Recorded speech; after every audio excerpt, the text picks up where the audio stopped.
1 Coríntios, capítulo 3, versículos 16 e 17, diz assim: Não sabeis que sois santuário de Deus e que o Espírito de Deus habita em vós? Se alguém destruir o santuário de Deus, Deus o destruirá, porque o santuário de Deus, que sois vós, é sagrado. Glória a Deus. Senhor Jesus, mais uma vez, nós te pedimos, abençoa-nos na leitura da Tua Palavra, na pregação de Tua Palavra. Abre o nosso entendimento, fala aos nossos corações, através dela, Senhor.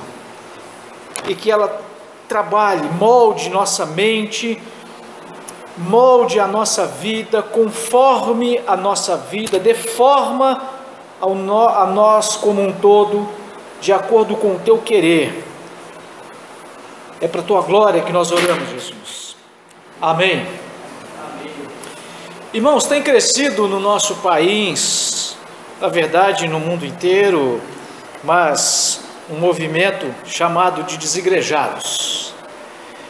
Pessoas decepcionadas com as instituições, pessoas decepcionadas com lideranças, pessoas decepcionadas umas com as outras.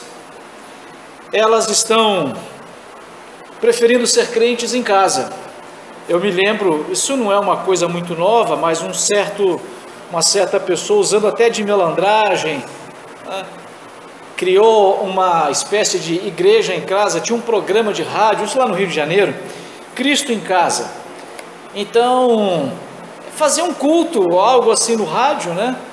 E até a oferta poderia ser enviada, então, ali, uma conta bancária, alguma coisa assim, e ficou chamado de Cristo em Casa, incentivando as pessoas a ficarem em casa. E olha, em casa mesmo você pode adorar e cultuar a Deus, e na época só do rádio. Imagina hoje com internet, com Facebook, com YouTube, né? Muitos desses estão rompendo com a igreja. Eles saem e dizem: eu não pertenço à igreja, eu sou da igreja invisível, né? A igreja global. Não quero pertencer a uma denominação, estou cansado disso. Alguns fazem críticas, outros talvez dizem assim: não, eu não quero me ligar a essa ou aquela. Às vezes até chega num ponto de um certo ecumenismo. Muitos outros talvez não estão rompendo com as igrejas. Eles não estão assim saindo e dizendo: não tenho mais nenhuma igreja. Eles continuam permitindo que os seus nomes estejam no hall de membros de alguma igreja local. Muitas hoje não tem nada disso, né? Essas denominações neopentecostais, que estão muito mais interessadas no dízimo e na oferta que as pessoas podem dar, eles não fazem nenhuma questão de saber quem é você, onde você mora. Não são como muitas outras, né? E nós aqui, Igreja Bethesda, um pouquinho mais moderninha, não tem aquela ficha de papel. A gente tem um site, né? Que eu já falei, atos.com/Bethesda, para você preencher os seus dados, para ter o seu nome arrolado na membresia da igreja, na secretaria da igreja. Eles não estão nem aí com isso, desde que você vá lá e simplesmente dê o dízimo. Então muitos desses desigrejados, eles estão preferindo esse tipo de igreja. Eu só quero ir de vez em quando, sentar lá no último banco, ouvir uma mensagem, ouvir uma música bacana e acabou o culto, não tem esse negócio de cantina, cumprimenta os irmãos, cumprimenta os visitantes, dê um abraço caloroso nos visitantes, nada disso. São os desigrejados. Nesse caso talvez eu poderia chamá-los de turistas, de veranistas, né? É assim que acontece. Para uns, graças a Deus, para outros nem tanto. Acabou a temporada, né? Acho que para alguns outros talvez a temporada não acabou ainda, mas enfim, são os crentes veranistas, aqueles que aparecem de vez em quando. Talvez eu poderia colocá-los também nesse movimento de desigrejados. Irmãos, isso é pecado. Talvez poderia até chamar esse movimento de desigrejado de heresia, já que distorcem textos bíblicos para apoiarem essas ideias. E esses desigrejados, sejam os desigrejados que romperam com a instituição, que romperam definitivamente com a igreja local, ou sejam aqueles desigrejados que eu estou aqui chamando de veranistas, de turistas, essas pessoas estão a um fio de cabelo da apostasia, ou talvez num linguajar crentista mais antigo, de desviar, de ir para o mundão, ainda que talvez eles pensem que não estão no mundão e que não se desviaram. Se estamos falando aqui de desigrejados, irmãos, vamos falar da igreja de Cristo. Uma definição simples de igreja é a assembleia de pessoas regeneradas por Cristo, que se reúnem para adorar ao Deus Trino, proclamar o Evangelho e praticar as ordenanças. Uma, então, definição simples de igreja, simples, porém não simplista. Eu já falei outras vezes aqui, você conhece esse conceito de igreja local e igreja, eu chamo de igreja global, As teologias, os teólogos chamam de igreja universal, de igreja católica, de igreja internacional, de igreja mundial, mas como alguns usurparam esses termos para definirem as suas denominações, eu particularmente prefiro evitar essas denominações ou esses termos, então chamo de igreja global, ou seja, todos os crentes de todas as denominações evangélicas, de todas as igrejas espalhadas no mundo inteiro, todos os crentes que estão vivos, todos os crentes que já morreram, todos aqueles que aí eu poderia colocar aqui, fazendo uma contextualização, desde Adão, quando surge o ser humano na face da terra, até aqueles que ainda vão nascer e que irão se converter ou irão ser convertidos pelo Senhor nos próximos anos, se Jesus não voltar daqui a 200, daqui a 500, daqui a 1000 anos, essas pessoas estão incluídas nisso que chamamos de igreja universal, igreja global.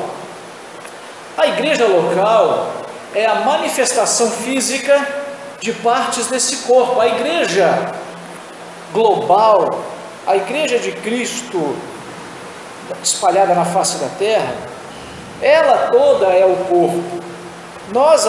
Só nós aqui, Igreja Batista Bethesda, nós não somos o corpo de Cristo, mas somos uma parte desse corpo de Cristo. A igreja local, então, é a manifestação física desse corpo invisível de Cristo que está em todo o planeta.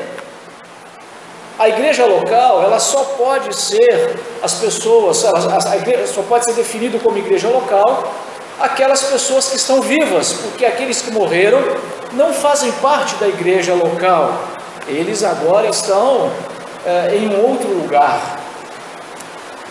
Igreja local, então, são as pessoas que estão vivas e que se reúnem num endereço físico, como esse que nós estamos aqui agora, para cumprir os propósitos da igreja nesse tempo, espaço e nessa dimensão que nós vivemos.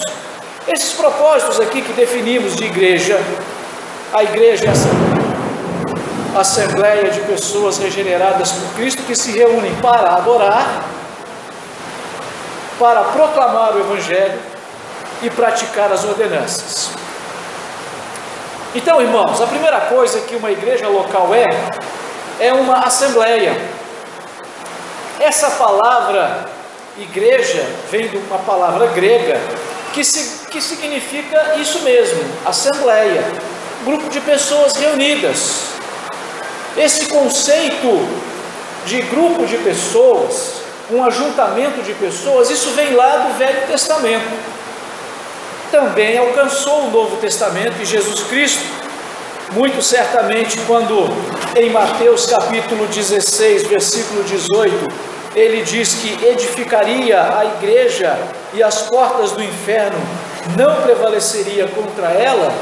Jesus está se referindo a esse ajuntamento de pessoas.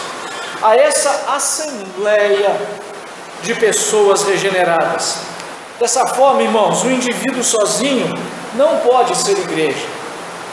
Dentro do conceito bíblico, dentro da mentalidade do Senhor e daquilo que Ele expressa na sua palavra, quando olhamos para todos os textos do Velho Testamento, falando dos ajuntamentos solenes, e dentro principalmente desse texto de Mateus 16, 18, quando Jesus Cristo, Ele define ali muito claramente o que é a igreja e quem é que venceria as portas do inferno, aí as portas da morte, os portões da morte, o crente, aquele que é salvo, aquele que é regenerado, não ficará preso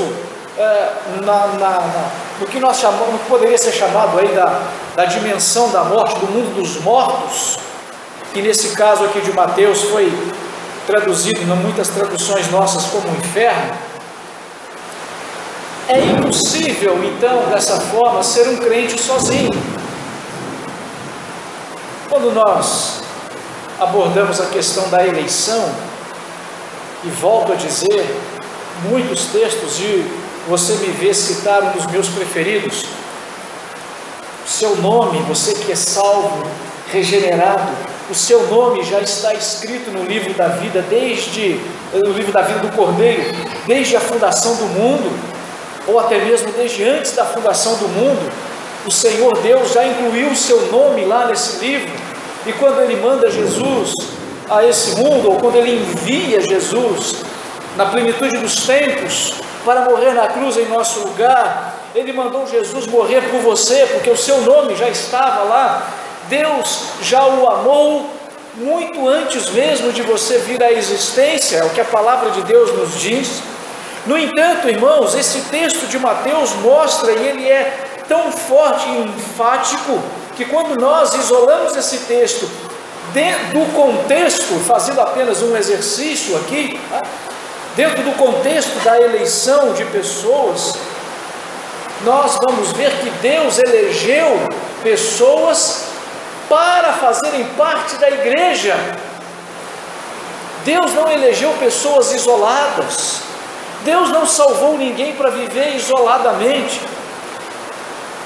É claro que quando nós olhamos de uma outra perspectiva, nós vemos os governos aí estão trabalhando para enviar uma missão tripulada para Marte, né?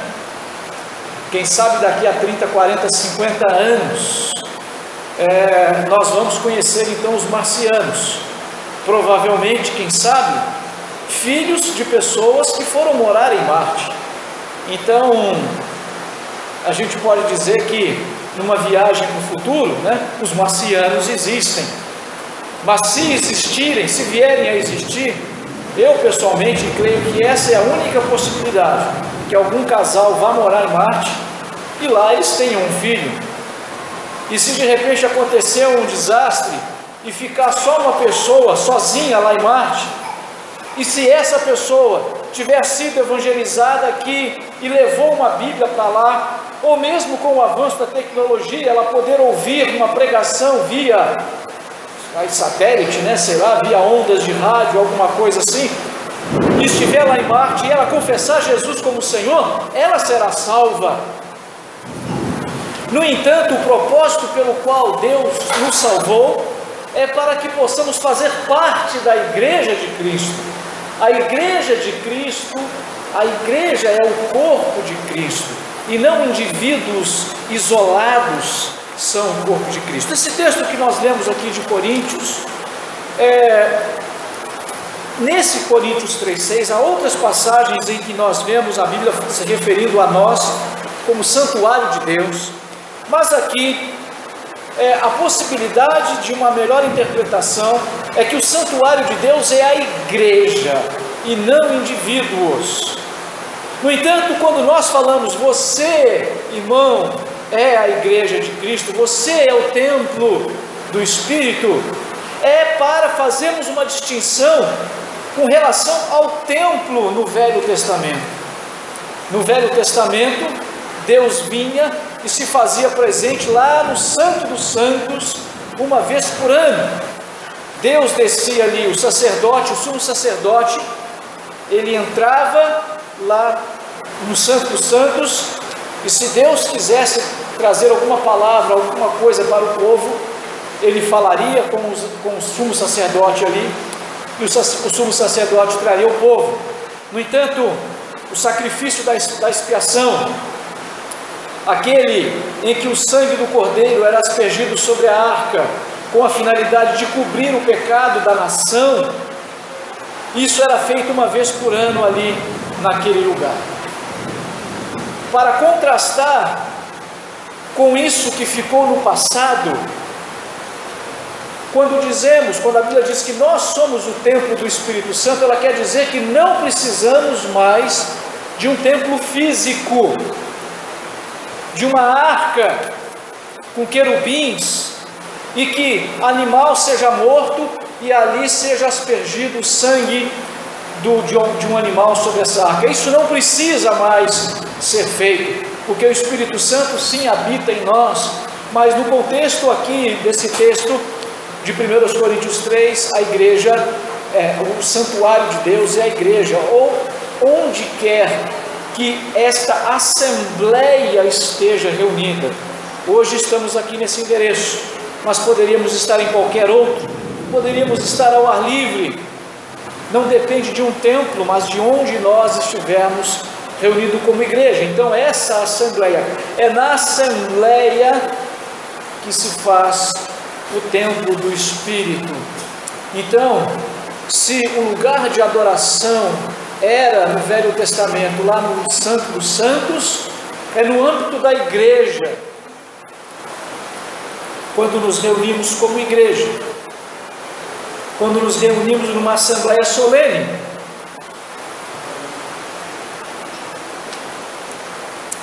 Segundo princípio, ou a segunda propósito da igreja, adoração. Mateus capítulo 4, versículo 10, Jesus Cristo, naquele embate com Satanás, disse: vai-te, Satanás, porque está escrito, ao Senhor teu Deus adorarás, e só a Ele servirás.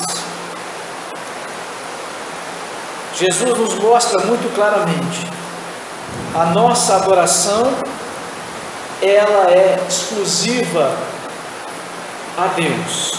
Citando Deuteronômio aqui, Jesus está repreendendo Satanás e nos ensinando essa verdade, que devemos glorificar somente a Deus. E é por isso que o apóstolo Paulo vai dizer em 1 Coríntios capítulo 10, versículo 31, portanto, quer comais, quer bebais, ou façais qualquer outra coisa, fazei tudo para a glória de Deus. A igreja, e aí, claro, nós individualmente, mas a igreja vive para adorar a Deus, ela existe para adorar a Deus, mas ainda para proclamar. 1 Pedro capítulo 2, versículo 9 nos diz: mas vós sois geração eleita, sacerdócio real, a nação santa, o povo adquirido, para que anuncieis as virtudes daquele que vos chamou das trevas para a sua maravilhosa luz. Ou, como diz outra tradução, para proclamardes as virtudes daquele que nos chamou das trevas para a sua maravilhosa luz. Devemos anunciar aqui, proclamar, é declarar amplamente, em todo lugar, com as nossas palavras principalmente, mas com a nossa atitude, com o nosso comportamento, com o nosso testemunho, com todo o nosso esforço, as boas novas de que Jesus Cristo é o Salvador, de que Jesus Cristo é o Senhor de todos aqueles que se arrependem e que confessam e creem no Evangelho. Nós somos comissionados a fazer discípulos de todo mundo. Mateus 28, versículo 19 diz isso. Nós somos encorajados a ser testemunhas. Na verdade, recebemos o poder do Espírito Santo para sermos testemunhas, Atos 1:8, em todo o planeta, do plano maravilhoso de salvação. Mas não apenas isso, também somos comissionados a convencer outros a se ajuntarem a nós nessa adoração. Fazer discípulos para que venham fazer parte do corpo de Cristo. E talvez aqui um último objetivo, praticar as ordenanças. Mateus capítulo 26, versículos 26 e 27, Jesus Cristo instituiu e ordenou que celebrássemos o que hoje nós chamamos de Santa Ceia. Jesus comeu o pão, tomou o cálice, esses dois elementos representando e tipificando o corpo e o sangue de Jesus, conforme ele vai deixar muito claro lá em João capítulo 6, dos 53 ao 56. Ainda lá em Mateus capítulo 29, 19 e o 20, nós lemos o seguinte: portanto, ide e fazei discípulos de todas as nações, batizando-os em nome do Pai, do Filho e do Espírito Santo. Portanto, a celebração da ceia do Senhor e a celebração do batismo são as duas ordenanças que o Senhor Jesus manda, nos comissiona a fazer. E a igreja, e já dissemos até quando estávamos falando de igreja saudável, né? Igreja verdadeira, e falava inclusive a respeito de nós e como isso se tornou para mim assim uma realidade muito grande. Igreja saudável não é igreja perfeita, e Deus nos tem mostrado claramente que o quanto somos imperfeitos. Podemos até estar saudáveis, fazendo uma comparação com o corpo humano, né? Alguém que está saudável, mas não está perfeito, tem sempre uma coisinha aqui, outra ali, né? Uma orelha assim defeituosa, uma gripe, um resfriado, uma virose, uma barriguinha indesejável, enfim, a gente tem sempre um defeitinho aqui e um defeitinho acolá. Mas, irmãos, devemos, como igreja, praticar aquilo que Jesus nos ordena, proclamar o Evangelho e glorificar a Deus. E como igreja verdadeira, aquelas igrejas que praticam as ordenanças, batismo e ceia, da forma como é prescrito nas Escrituras. É bem verdade que Jesus Cristo nos ordena também a ter aquilo que nós chamamos hoje de devocional, né? A sua oração em secreto. Mateus capítulo 6, Jesus fala: olha, quando você for orar, entra no teu quarto, fecha a porta, ora ao teu Pai em secreto, teu Pai que te vê em secreto te recompensará. É claro que nós somos incentivados a orar em todo o tempo. O apóstolo Paulo vai nos dizer isso, nos aconselhar fortemente isso em Efésios, Tessalonicenses. Mas, irmãos, isso não é, digamos, desculpa ou base bíblica para dizer que nós podemos dispensar o culto congregacional. Muito pelo contrário, já provamos até aqui que a Bíblia nos ordena a praticarmos o culto congregacional. Nós somos eleitos para sermos membros da igreja. Claro que não é exclusivamente para isso. Somos eleitos para estarmos com Cristo nos céus, etc, etc. Somos eleitos para praticarmos as boas obras, mas somos eleitos ou fomos eleitos para pertencermos a uma igreja local.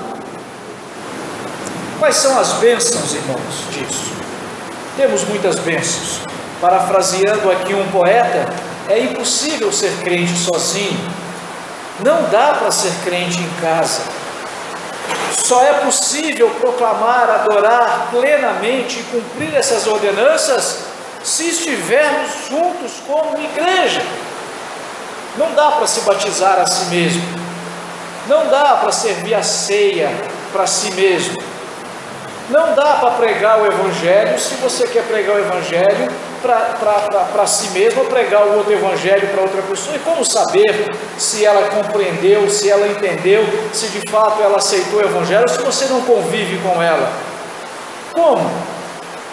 Mas, irmãos, se não bastasse uma ordem ou toda uma base bíblica para a existência da igreja local e da necessidade de pertencermos e de estarmos constantemente congregados, temos muitas bênçãos pelo simples fato de pertencermos a uma igreja local. E pertencer à igreja local é viver o dia a dia da igreja local. Como eu disse, eu classifico como desigrejado não apenas aquele que rompe com a igreja, com uma igreja local, e fala, não quero mais saber de ir para culto, eu não preciso disso. Mas aqueles que abandonam a igreja, como diz o nosso estatuto, aí no caso o estatuto da igreja, né? Aqueles que demonstram desinteresse pelos trabalhos da igreja, é assim que está lá no capítulo 5 do estatuto da nossa igreja local aqui. É uma bênção. Primeiro, irmãos, é um ato de obediência a Deus, o culto congregacional. É um ato de obediência a Deus, e se é um ato de obediência a Deus, nós provamos que amamos a Deus quando lhe obedecemos. João capítulo 14, versículo 21, vai nos dizer isso, que nós amamos a Deus, nós provamos que amamos a Deus quando obedecemos os seus mandamentos. Aquele que tem os meus mandamentos e os guarda, esse é o que me ama.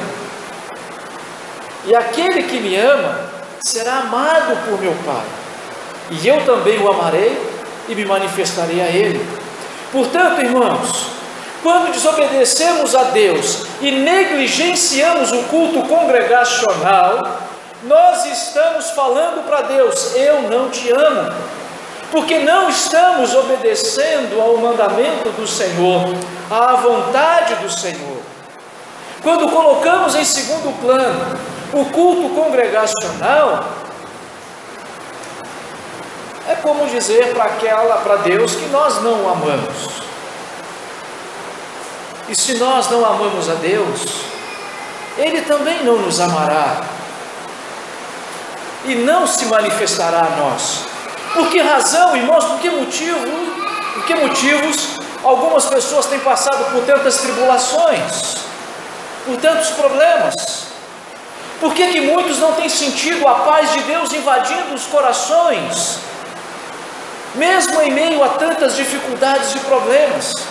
Volto aqui a reforçar o convite para você ler o texto do pastor John Piper, que eu compartilhei com todos, e eu peço a gentileza com aquele que eu compartilhei, compartilha com outros que não estão na minha listagem de WhatsApp lá, compartilha com outros também, para que vejam isso.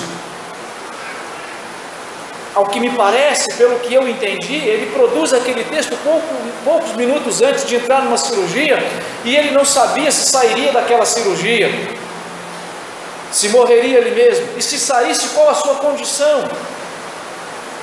E no entanto, irmãos,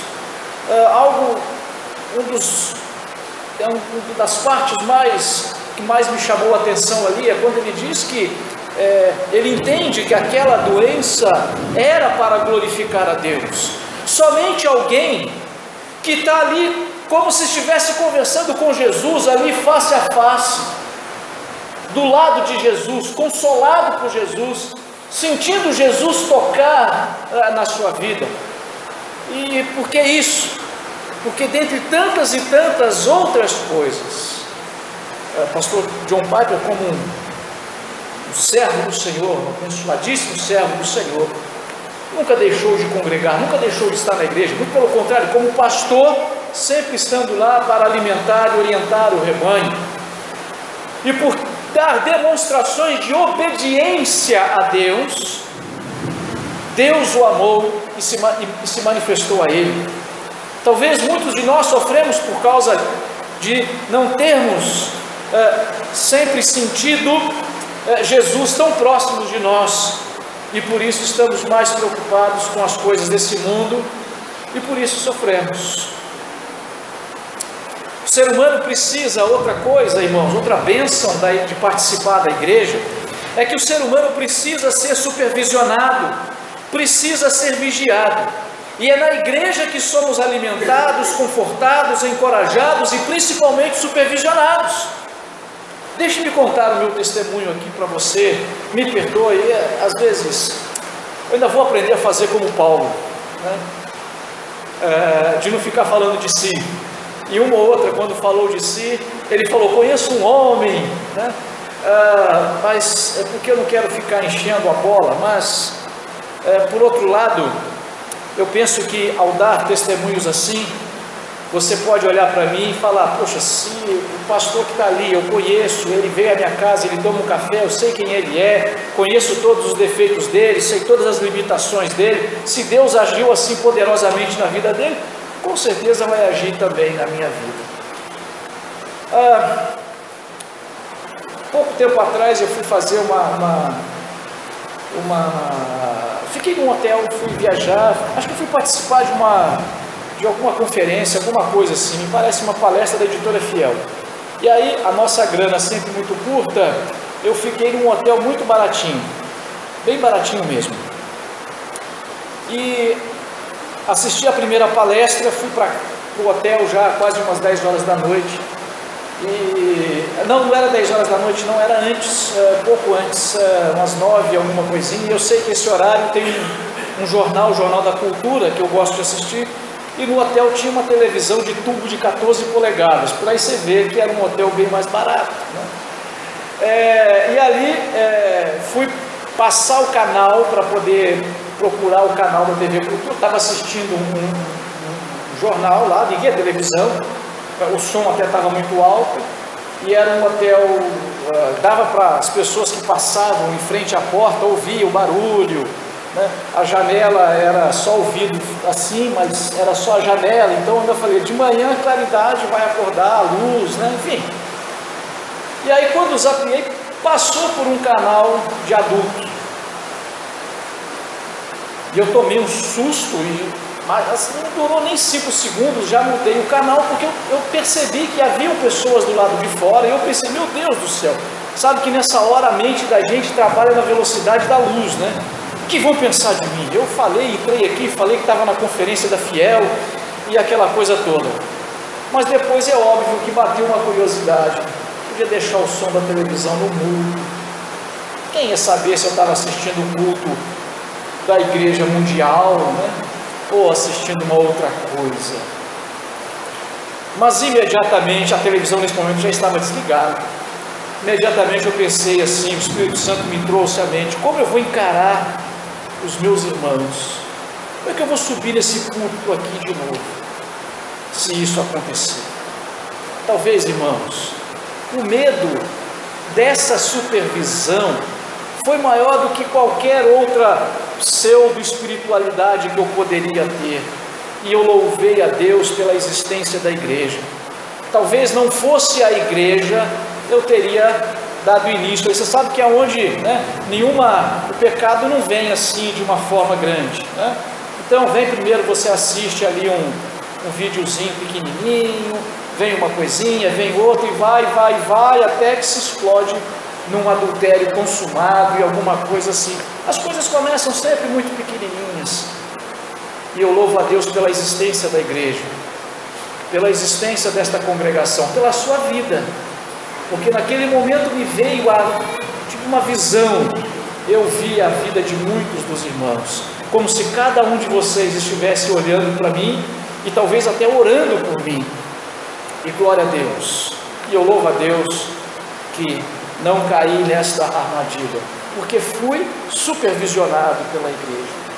É na igreja, quando nós fugimos da igreja, quando paramos de frequentar os cultos, quando nos ausentamos da igreja, quando nos tornamos, ainda que temporariamente, um desigrejado, nós vamos perdendo aquele campo de força que a igreja produz. Porque quando a gente chega, talvez até pela vergonha de olhar um na cara do outro: Senhor, me perdoa, me ajuda. E isso é uma bênção para nós, irmãos. Ser supervisionado é uma bênção para nós. Ter alguém sempre ali olhando: olha, cuidado. Ter alguém sempre nos alertando: isso é uma bênção. Como eu amo esse tipo de coisa. Outra ainda, irmãos, é na igreja que temos a oportunidade de pôr em prática os dons espirituais. 1 Coríntios, o capítulo 13, que acabamos de ler, dom do amor. Como é que você vai praticar o amor para com uma outra pessoa? Como que você vai praticar a paciência? Como você vai praticar a longanimidade? Como você vai praticar a misericórdia? Como você vai praticar o bem para outra pessoa, os dons do Espírito? Como que você vai ensinar, se não for vivendo na igreja? De que vale um dom espiritual se você vai usar para quem? Para as paredes? É na igreja que temos a oportunidade de pôr em prática o fruto do Espírito, igualmente Gálatas 5:22. E é na convivência congregacional que temos a oportunidade de experimentar a comunhão do Espírito, segundo aos Coríntios capítulo 13, versículo 13. Essa comunhão do Espírito, essa participação, esse estar juntos com os irmãos. Crente sem nenhum compromisso com a igreja local, irmãos, é uma aberração. É como um corpo esquartejado. Eu coloquei esse texto no meu blog e depois eu vou compartilhar o texto com você. Você vai ver e ir lá. E quando eu estava procurando uma imagem, eu pensei nisso, já que o Espírito Santo me deu essa inspiração aqui de comparar um crente desigrejado como um corpo esquartejado, né? Um membro, imagina, você já viu um membro solto por aí? Você passa ali, acha um braço aqui, um pedaço de pé ali do outro lado, um olho acolá. Isso não é um ser humano, isso não é uma pessoa, isso não é um corpo.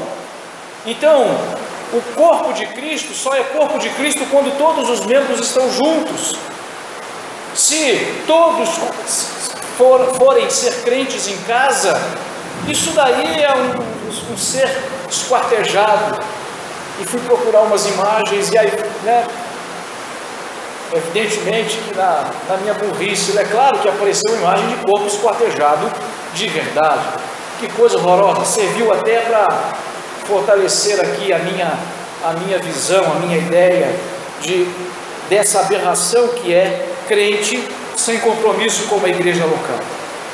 Como eu disse, os eleitos são eleitos para a comunhão em igreja, não para viverem como ermitões, aqueles sujeitos que vão para o deserto, vão lá ficar sozinhos, contemplando, meditando não sei o quê. Há que se ter cuidado especial, irmãos, para a gente não ficar no meio do caminho, né? Talvez esse seja um dos perigos pelos quais nós temos jejuado, e eu vou pedir que você entre nessa nossa campanha, eu vou usar esse termo provisoriamente, de jejum, nas próximas 6 terças-feiras, de segunda para terça-feira, estaremos nessa campanha de jejum. Ou seja, meu medo maior, porque se alguém chega aqui, pastor, eu não quero mais saber esse negócio de igreja, eu quero ficar em casa agora, vou ser crente em casa, quando eu quiser uma mensagem eu pego lá no YouTube, eu pego lá nas rádios gospel hoje tem tudo isso daí, pego um texto aqui, outro ali, faço download de um livro evangélico e aí você bênção ali. Ok, pelo menos foi-se embora de uma vez, mas quando muitos às vezes ainda desejam permanecer no hall de membro da igreja, desejam estar ali, mas na prática é um turista, um veranista, não é crente nem frio, como Jesus diz de Laodiceia, porque a gente fica assim, sem saber. Lembremos constantemente, irmãos, eu quero encerrar aqui de Hebreus capítulo 10, versículo 25, que diz: não abandonemos a tradição de nos reunirmos como igreja, segundo o procedimento de alguns, mas pelo contrário, motivemo-nos uns aos outros, tanto mais quanto vedes que o dia está se aproximando. Jesus pode voltar esta noite, irmãos. Jesus pode voltar a qualquer momento. E por gentileza, eu gostaria muito, eu já disse para você, eu falo com muitos irmãos, e aí, pastor, estou trabalhando. como eu disse tantas vezes, o que eu posso dizer? Já falei com os irmãos disso. Eu vou falar falta ao serviço, pede demissão desse emprego e vem para o culto. O dia que fizeram essa proposta para mim, eu pedi demissão mesmo. O pastor falou, sai da aeronáutica. Eu já disse muitas vezes, se eu tivesse na aeronáutica, provavelmente hoje eu teria grandes oportunidades de ser um oficial da aeronáutica, coisa que eu amo muito, e sempre sonho que eu estou lá. Eu sempre gostei da vida militar, era meu sonho desde pequeno. Mas o pastor falou, pede demissão, pede baixa nesse caso, e vem trabalhar de tempo integral aqui. Eu não pensei duas vezes, eu fiz isso. Tive um problema seríssimo com a família, principalmente com minha mãe. Mas eu não tenho coragem de dizer isso para as outras pessoas, né? Principalmente para quem já é pai de família, etc. Né? Mas eu gostaria de contar com a sua ajuda, para que você desse ouvidos a isso que Hebreus está dizendo, Hebreus 10, 25. Primeiro, não abandone a tradição de nos reunirmos como igreja, segundo o procedimento de alguns, mas pelo contrário, motive. Então passa um WhatsApp para aquele irmão, você não vai para o culto hoje? Ô irmão, não faz isso não, irmão, estou com saudade de você, vai lá, quero para que eles estejam aqui.